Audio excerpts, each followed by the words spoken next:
February 2007 Belvin, CFC's second home Radha Kund revisited Gosmaranam more calves from Govardhana New Year blessing our winter range in December 2005 Caitanya Simhadasa and a friend hired a car to go visit holy places in Vraja. As they drove to the famous Deoji temple they saw an injured calf laying on the side of the road. Unable to continue their journey they stopped and asked a roadside merchant how long the calf had been lying there. About a week, he answered. A car hit her and they left her to die. Her eyes were sunk and she was seriously dehydrated. Filled with compassion, Chaitanya Simha cancelled their program and put her in the trunk of the car and headed to care for cows. He then asked what medicine she required and immediately went to purchase it. Our medical staff thought that only a miracle would save her, but they have learned to expect miracles. We celebrated when she got the strength to eat, when she could sit, when she could walk, and when her cast was removed. In January 2007 Caitanya Simha returned to Vraja on his annual pilgrimage and visited Deoji. He was elated to see how she had improved and claimed that she had recognized him. Cow protection is the key to happiness. Sacrifice something to please a cow and experience how Sri Gopala becomes pleased with you. A happy reunion New Year blessing New Year's Day brought our first call for the year. A concerned devotee came to CFC asking if we could help a downer cow in a serious condition at a nearby Babaji's residence. We set out to collect her and crawled along in the heavy traffic that jammed the busy Vrindavan roads as pilgrims and day trippers poured into town to start off the new year by seeking the blessings of Sri Bank Biharaji. Finally we reached our destination and saw the sick cow, sitting on the roadside, an old blue plastic tarp draped over her to keep out the cold. Her home was the residence of a simple Babaji whose lean-to made of another old tarp, was visible in the background. He greeted us with a plea to help his cow who had slipped on wet cement 1 month back, injured her back leg, and could not stand up anymore. We had a quick inspection of her wounds and prepared to load her on the CFC ambulance, taking the assistance of Babaji and passers-by to lift and carry her. Once our new patient was safely on board we turned out onto Bhaktivedanta Swami Marg to face the madness coming into Vrindavan, but to our amazement there was a clearing in the traffic that allowed us to do a 3-point turn and we sailed down Lalita Madhava and her caretakers, all living in poverty unable to stand. Lalita Madhava is lifted and laid on soft bedding in the CFC ambulance the main road without any obstacles, to our turn off, and arrived at CFC without a moment's delay. We took this as an auspicious sign of Lord Govinda's mercy, who cleared the path for his dear most Surabhi cow. Once carefully unloaded our medical team worked on cleaning her many wounds and pressure sores of the diesel that had been smeared on them. Unfortunately this is a common village remedy to ward off flies, and though it works to keep the flies and maggots out, it is obviously detrimental to the wounds. After an hour of the first cleaning the condition of the cow's wounds could now be clearly seen. Her legs, sides, hips and shoulders were breaking open in pressure sores, some deep and infected. The last 4 inches of her tailbone was stiff and black as gangrene had set in, and would have to be amputated by the vet. She was very weak and smelled of infection. Her wounds were dressed and covered in cotton wool as bandaging was not practical with the location of the wounds. After some shots for the infection and pain were administered she rested peacefully for the remainder of the afternoon and ate very heartily at 4 p.m. with the arrival of the fresh green grass. She was propped up in a sitting position for the night and slept comfortably under a warm, soft blanket. The next morning the new patient, now named Lalita Madhava, was carefully placed in the cow sling and winched up to a standing position while her legs were massaged and her wounds cleaned. Dr. Lavanya came to examine her back leg which had been injured in the fall a month ago and confirmed that it was not fractured but badly sprained. He said that her pressure sores would take a long time to heal and to continue standing her in the cow sling for short periods of time and to keep her on soft sand and bedding when sitting. After dinner that evening Lalita Madhava laid down to rest for the night and early the next morning it was found that she had passed away. Later that morning her Babaji owner came to check on her and helped place her in Samadhi. We felt blessed to have served Lalita Madhava for the few days she was in our care. Lalita Madhava stands supported in the cow sling to take her weight off her wounds. Large pressure sores on Lalita Madhava's hip and thigh. Her suffering over, Lalita Madhava passes away and is placed syringing diluted iodine to clean deep into a leg wound in Samadhi at CFC. On arrival, Lalita Madhava rests while her wounds are cleaned and dressed. A second home for on the first Ekadasi in November. 2 calves were born at Care for Cows, the first ones after a period of almost a year. We suspected it was an auspicious omen. Later that day we encountered Sri Digambar Naga Baba, who has established 7 Goshalas in his 50 years of dedicated service to the cows of Braja. After some discussion, Naga Baba offered the use of the Goshala he had built in Belvan to CFC. The Sri Digambar Naga Baba Sri Lakshmi Devi Care for Cows facility is located just 100 meters from the Lakshmi Devi Mandir, commemorating the holy forest where Lakshmi Devi performed austerities to obtain darshan of the Rasa Lila. After completing some fence repair and building a water tank, we have begun to move 90 healthy members of our herd there. The facility stands on 3 acres and has enough outdoor feeders to accommodate perhaps 300 cows at a time. It is equipped with a large storage area as well as a large hall to protect the herd from the elements. The Yamuna River is about 250 meters away, and during the seasons when the floodplains are not cultivated, the cows have ample room to wander and sit on the banks of the Yamuna. Being so close to the river assures that there is sweet water wherever one bores on the property. The sanctified atmosphere is typical of the holy places of Braja. The songs of peacocks, parrots, and koel resound, making the atmosphere divine. There are many kunyas, or bowers, dotted in the surrounding area, creating a very favorable atmosphere for remembering the pastimes of the Lord. A Yajanasthala also stands on the property, and we plan to perform daily Agni Hotra Yajana with ghee and gobar obtained from our herd. Above, Naga Baba and Vankrishna take an immediate liking to each other. Middle, Chandrasekhara and Sravan are the first to be transported to CFC's second home. Left, Bura and Bhima were among the first oxen to make the 2-hour journey on foot. Wenda Shihada from the UK will be providing guidance on how to use the ash from the Agni Hotra Yajana for increasing the productivity of the agricultural fields, as well for nourishing the many unusual trees in the enchanting surrounding forest. Our present plan is to keep our injured and recovering residents at our facility in Raman Reddy and continue to serve them there. It is not possible to move some of them as they are blind or have amputated limbs. Others have physical problems that require special attention and care. Dr. Lavanya, though retired, has agreed to assist in developing an outpatient clinic at our Raman Reddy facility and to provide blood testing and minor surgery for the cows, bulls, and oxen belonging to the local farmers. A small facility for this purpose is presently in progress. Some of the various bowers that decorate Belvan. When Chandan came to CFC, he was frail, diseased, and trembling. With only a little hay, fresh grass, and a few grains, he has become strong, healthy, and confident. Many thanks to all our supporters. In the local news, thieves loaded the cows and police kept sleeping. Thieves stole cows right near the police station. Amarujala, December 30, 2006. Look at the audacity of the cow thieves. They do not fear the police in the least. Right next to the Raman Reddy police station, thieves were picking up cows on the roadside. Police received this information in time, but look at what the police did. Instead of catching the thieves, they kept sitting there, and they decided that keeping quiet would be better. This happened on Friday morning. Sunil Visvakarma, who works at Care for Cows, has said that if the police were alert, then those thieves could have been caught very easily.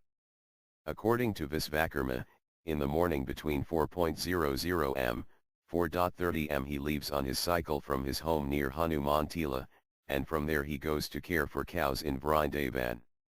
On Friday morning he saw a matador filled with 6 or 7 cows. This matador was going in front of him. Near the Raman Reddy police station, right in front of Dhanaka Ashram, a cow and a bull were sitting on the roadside. The matador stopped there, some men got out, and started trying to load them up. Visvakarma confronted the men, but they turned upon him, and he somehow fled to the police station and gave a report to them. But the police present there, instead of catching the thieves, thought it better to pull their covers up and go back to sleep. When Visvakarma returned from the police station, he saw that the matador had loaded up the cow and the bull and had left. What is ironic is that the road that the cow thieves take is right in front of the police station, but those police who are on duty have not tried to stop and search any of these trucks. Raman Reddy, police officer, denied this incident. According to him, if anyone had given information to the police about this, then they would have gone after the thieves and caught them. Foreigners are awakening the devotional mood for Goseva Amarujala, December 31, 2006. These foreigners have taken up Indian culture in its true sense. The way this mood has been awakened in them, especially toward the sorry state of the cows, is something that the local people should get inspired by. They cannot bear to see the pain of these cows on the street. That is why they have resolved to serve the cows. The way that they are serving cows at Care for Cows in Vrindavan, Sunrook Road, is something that should be followed. God knows what they thought of when they came here, but look at what kind of devotional mood has awakened in them. These foreigners are saying that the Lord can be seen in serving the cows. Kurmarupa Das from Mexico has fully settled in Vrindavan. When he sees the cows on the street suffering and in pain, then his heart becomes unsteady. He was saying that the cow was like his mother. Nand Kishore Das and Shyam Gauri Dasi from Australia are also doing Goseva at Care for Cows. The Goshala has 3 nilgais, or blue cows. Out of these 3, one of them has an amputated leg. There is also a cow with one missing eye. Many baby calves are being bottle fed there. Radha Kund cows in January. Our friend Dr. Lavanya, accompanied by the CFC medical team, paid a visit to Surabhi Goshala at Radha Kund, the home of Sudevi Dasi and her 100 once abandoned cows and bulls, as featured in our CFC December 6 news. After a quick tour around the clean and well-organized Goshala, we started our work of tending to the lineup of patients under Sudevi's care. Dr. Lavanya's first patient was Kamili, a 6-month-old calf who had joined Surabhi Goshala only a fortnight before. She had been abandoned at Kusum Sarovara and was unable to stand on her own as both her back legs were straight and rigid. If stood up, she could balance on all fours but not walk. Sudevi demonstrated how Kamili's back legs could bend, but only by using great strength was she able to fold Kamili's legs up one at a time. However, they would spring straight back down when released. Dr. Lavanya examined Kamili and said the cause of her problem was that her ligaments were weak and the back legs overextended. To try to correct the problem, he set both of her back legs in a slightly bent position with bamboo splints and plaster casts. Kamili was not in the slightest pain and was casually ruminating all along. After the plaster had hardened, Kamili was picked up and stood supported in a soft sling for her evening meal of fresh green grass. In a month, Kamili's casts will be removed and we will see how to proceed then. Kamili stands supported in a simple sling with both her back legs cast. Kamili's back legs remain straight and overextended. She cannot bend them unassisted. Dr. Lavanya casts Kamili's leg, assisted by Sudevi Dasi. A bamboo splint is set in place with a plaster bandage. Dr. Lavanya bends Kamili's leg, which folds completely up, then springs back out when released. Both back legs set slightly bent in casts for 1 month. Other patients seen by Dr. Lavanya included Devaki, a cow in a serious condition with a retained dead fetus; Syamala, a cow who had been saved by Sudevi years ago with a face injury who had fallen 1 month back and split both her back legs at the pelvis; and Sabari, a calf who has been treated for a fractured leg over the last 12 months. Before Sabari came to Surabhi Goshala, she had given up and laid down to die outside a mechanic shop at Govardhan. She was collected on a rickshaw and brought to Sudevi, who has spent months trying all she can to save Sabari's leg. Sabari has lost inches of bone from the fracture site and her leg is rubbery and flexes where the bone is missing. Dr. Lavanya set the limb in a plaster cast, leaving windows to access the wounds for dressing. He hopes that in time the tissue at the old fracture site will become fibrous and create a strong false joint. Sabari will be in the cast for a month and Dr. Lavanya will check on her progress and attend to more of Sudevi's patients on our return to Radha Kund next month. A wound at the old fracture site has almost healed the other side of Saberi's leg. The cast has a hole for wound dressing. After a year of multiple casts on her broken leg, Saberi prepares for another attempt to save her leg. Sudevi comforts Syamala, who will not walk again after a fall that broke her pelvis. This is the sixth of a series of 8 photo essays illustrating the daily activities of cows. We hope this serves to endear them to you. Snoozing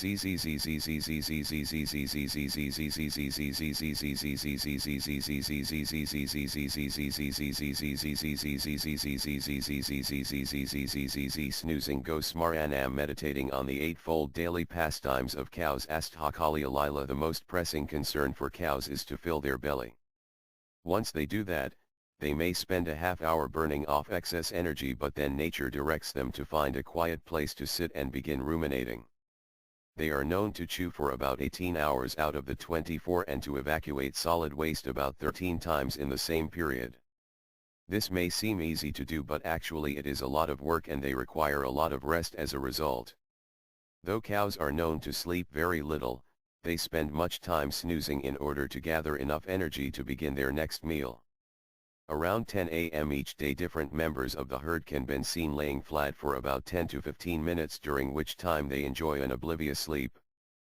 But after that they either snooze or meditate unless a fortunate visitor arrives and offers them snacks. This month, Care for Cows greeted 4 new calves from Govardhana. Accompanied by Kampakalata and Padmavati and followed behind by Mayapurkandra on his motorbike, the 4 calves managed to keep their feet during the grueling nearly 2-hour ride. The Care for Cows staff cheered as each calf in turn leapt off the truck and into their new home, first the boys, Krishna and Balarama, followed by the girls, Narmada and Saraswati. All 4 eagerly dug into the bowls of hay offered them. Krishna and Balarama's coming had been anticipated for some time. Though Mayapur, Kampaka, and Padma had been feeding them for several months in Govardhana, the changing times had clearly indicated that food is no longer a wandering cow's most pressing need. Scarcity of food is one of the least of the perils cows encounter in present-day Vraja. The danger is ever present that they will be abducted for slaughter. The streets offer perpetual dangers from automobiles, packs of dogs and callous locals. When one day, Krishna and Balarama arrived at the family's home for breakfast with wounds obviously inflicted from a vicious beating, Mayapur and Kampaka decided it was time to give them more than just a meal. They needed a safe home.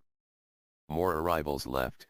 The ride from Govardhana. Mayapurkandra had picked up little Balarama off the street in July 2006 when he was a sorry sight. His ribs and spine jutted out from beneath his skin and he was covered with filth, scars, and lacerations. Though the blistering hot season had just ended, he still hadn't shed his winter coat. Krishna too was nearly skin and bones when he stumbled on Bala eating breakfast one morning. His body had grown too lanky and long for his skinny, wobbly legs to hold. All a cow would have to do is touch Krishna for his back legs to fall sideways, causing him to crumple to the ground. A full body brush down along with a hearty meal convinced him that life with Balarama was where he wanted to be. Now these boys' strong builds and lush, silky fur bear tribute to months of wholesome food and care.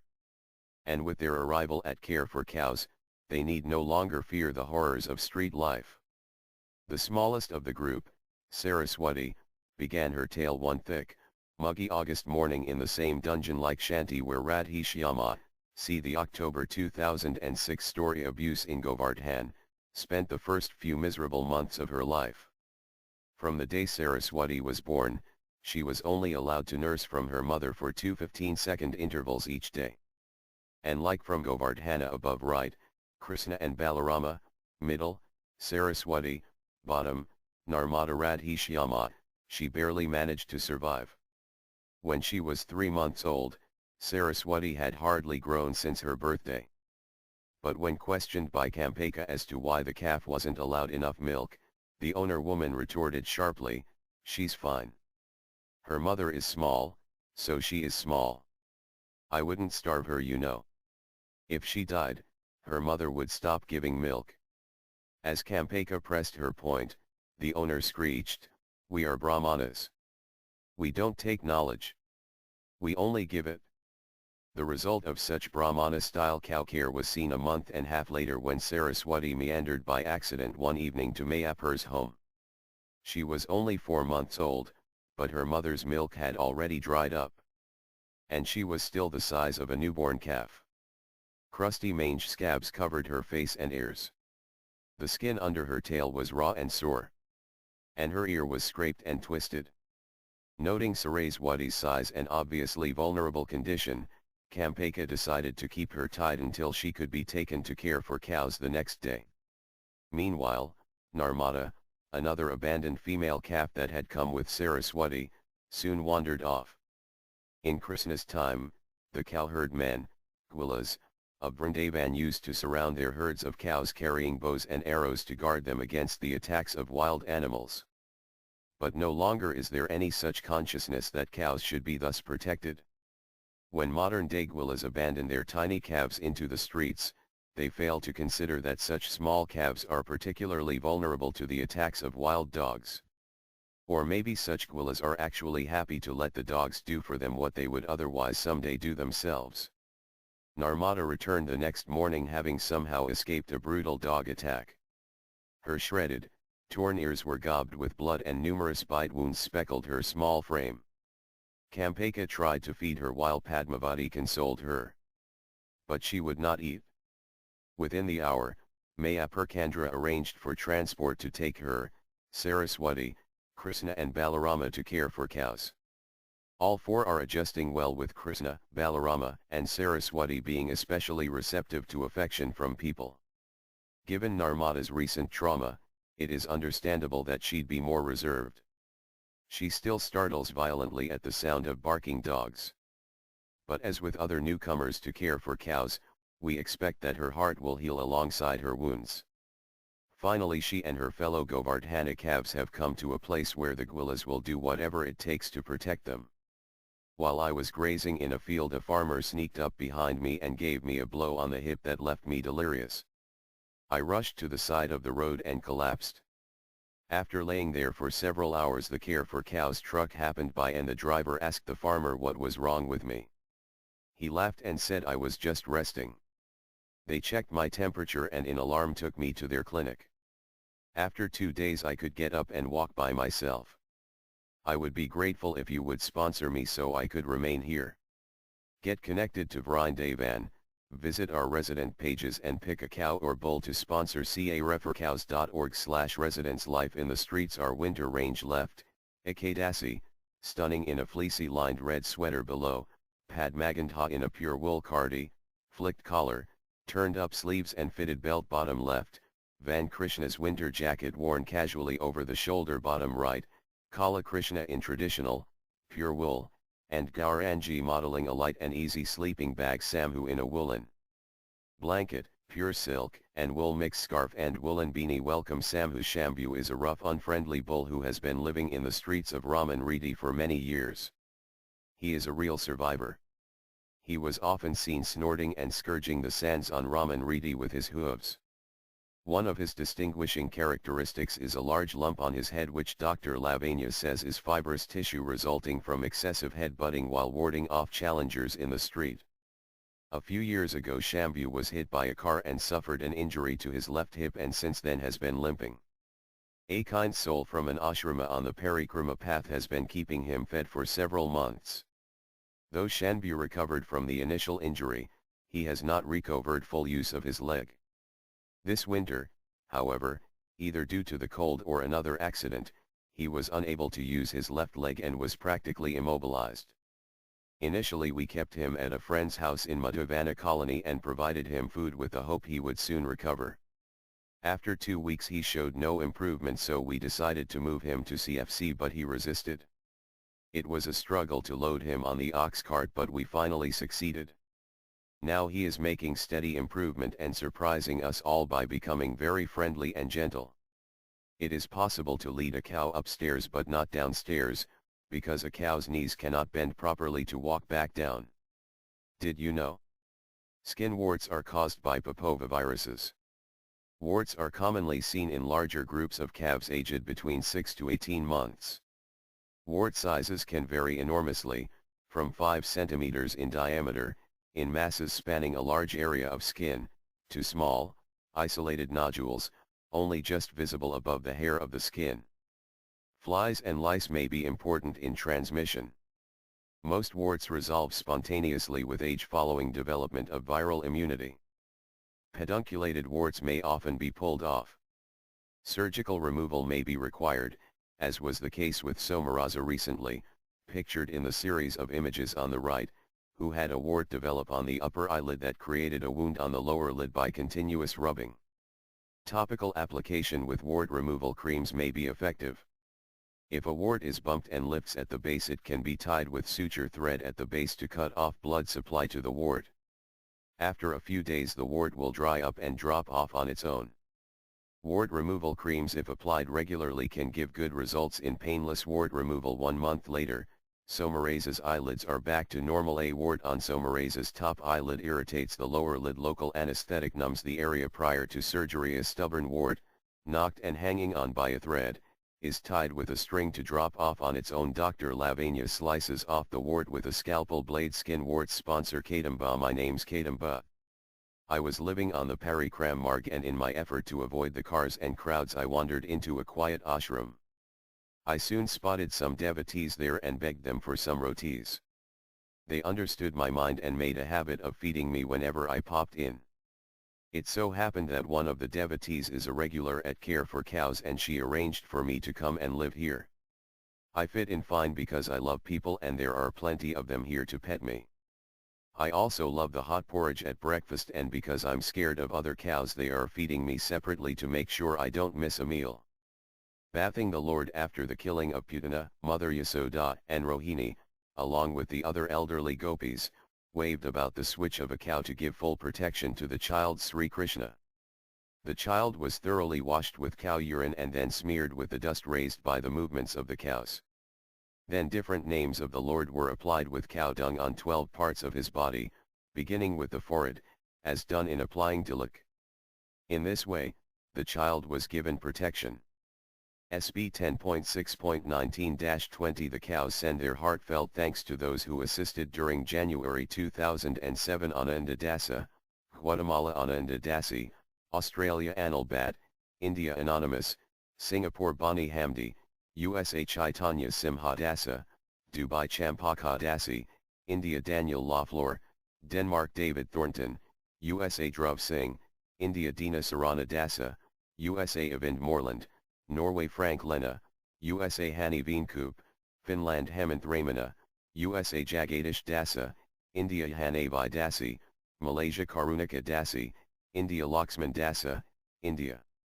Mahabeho Dasa, Argentina. Mahavirya Dasa, Peru. Mahesh Gupta, India. Mariana Polinsky, USA. Nalini Gagar, Netherlands. Nilesh Chandode, India. Olga Manieri, USA. Olga Solavi, USA. Pankaj Vora, India. Panakantilal, Singapore. Payanadi Dasa, USA. Pralatha Dhyani, India. Pranal Bharath, South Africa. Prasanna Sita Dasa, USA. Argori Ambal, Singapore. Radha Jivan Dasa, India. Radha Mohan Savaka, India. Radha Patti Dasa, India. Ramesh Singh, India. Rams Entertainment, USA. Ryan Coe and JB Harry, Netherlands. Sanjay Daya, UK. Sanjeev Verma, India. Sanjiva Maheshvari, India. Santosh Agarwal, India. Saranam Olivier, USA. Sarasvati Stein, USA. Shelley Sukraj, Canada. Shirley Prince, USA. Sophia Rubinstein, USA. Spirit of the East, UK. Stella Hersig, USA. Tara Devi Agarwal, India. Umesh Sharma, India. Vananatha Dasa, USA. Venkatesh Raghavan, UK. Vicky Moreland, USA.